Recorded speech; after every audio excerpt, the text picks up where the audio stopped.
Ang motion o pagkilos ng mga bagay ay maaaring maunawaan gamit ang graphical interpretation. Upang bigyang kahulugan ang mga pagkilos ng mga bagay, gagamitin natin ang x-axis para i-plot ang time. Dahil ito ang itinuturing na independent variable. At ang displacement ay sa y-axis dahil ito ang dependent variable. Bigyan natin ng simbolo ang time na t at ang displacement na x. Gumamit tayo ng function at tawagin nating x of t. Sa x of t, magtakda tayo ng point para sa initial time na t sub o at para sa initial displacement na x sub o. Kikilos ang bagay ayon sa function ng x of t hanggang makarating sa kanyang final position. Magtakda tayo ng panibagong point para naman sa final time na t at para sa final displacement na x. Mula sa t sub o hanggang t ay delta t o change in time. At mula sa x sub o hanggang x ay ang delta x o change in displacement.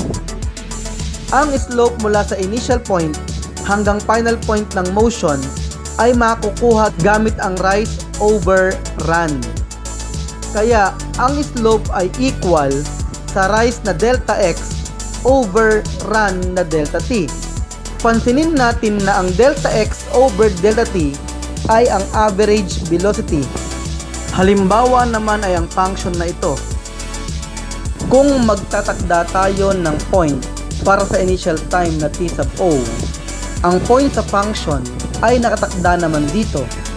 At magtakda tayo ng final time sa point na ito. Ang point sa function para sa final position ay nandito.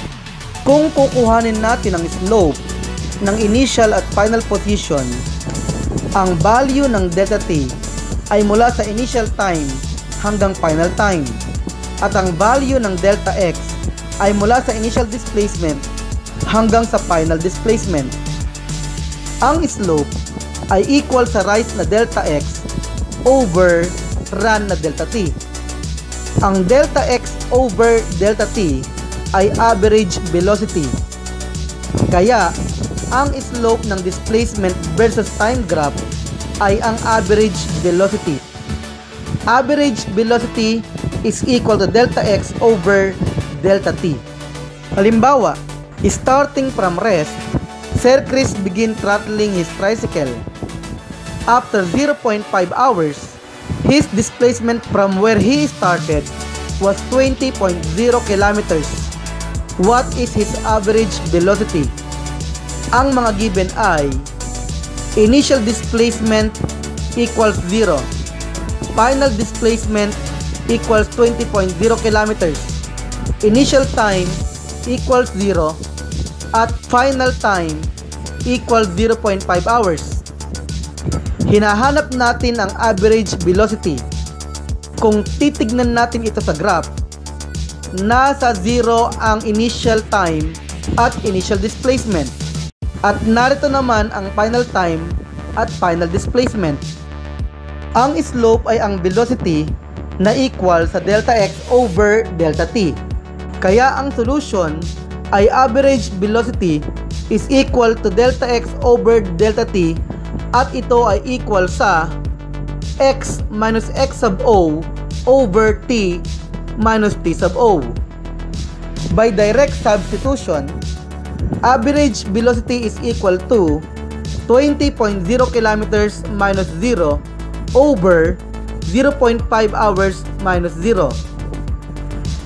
Ito ay equal sa 40 kilometers per hour.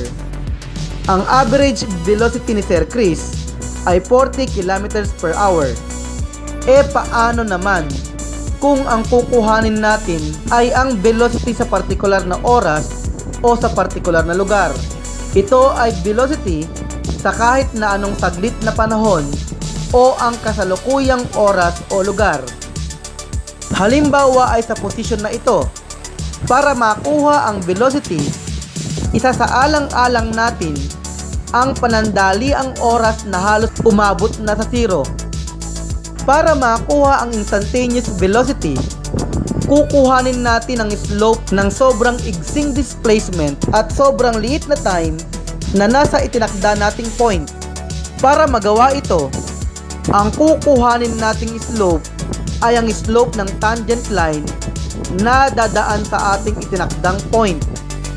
Kaya ang instantaneous velocity ay equal sa limit where delta t approaches 0 of delta x over delta t. At ito ay equal sa dx over dt. Kaya ang instantaneous velocity ay ang slope ng tangential line sa itinakdang point, na kung saan ang displacement ay sobrang liit na halos umabot sa 0.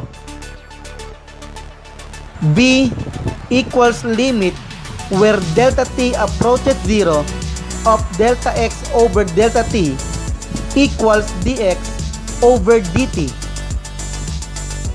Halimbawa, Sir Chris travels with his tricycle in a displacement varied in time as x of t equals 1.0 plus 2.0 meter per second times t minus 3.0 meter per second squared times t squared, where x is in meters and t is in seconds. Calculate his instantaneous velocity at time equals 2.0 seconds. Gagamitin natin ang equation na v equals limit where delta t approaches 0 of delta x over delta t equals dx over dt. At yan ay first derivative ng x of t. Ang derivative ng 1.0 plus 2.0 meter per second times t minus 3.0 meter per second squared times t squared ay 2.0 meter per second minus 2 times 3.0 meter per second squared times t. 2 times 3.0 ay 6.0.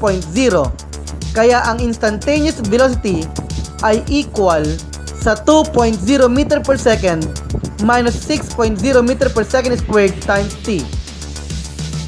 Kung ang time ay 2.0 seconds, v equals 2.0 meter per second minus 6.0 meter per second squared times t.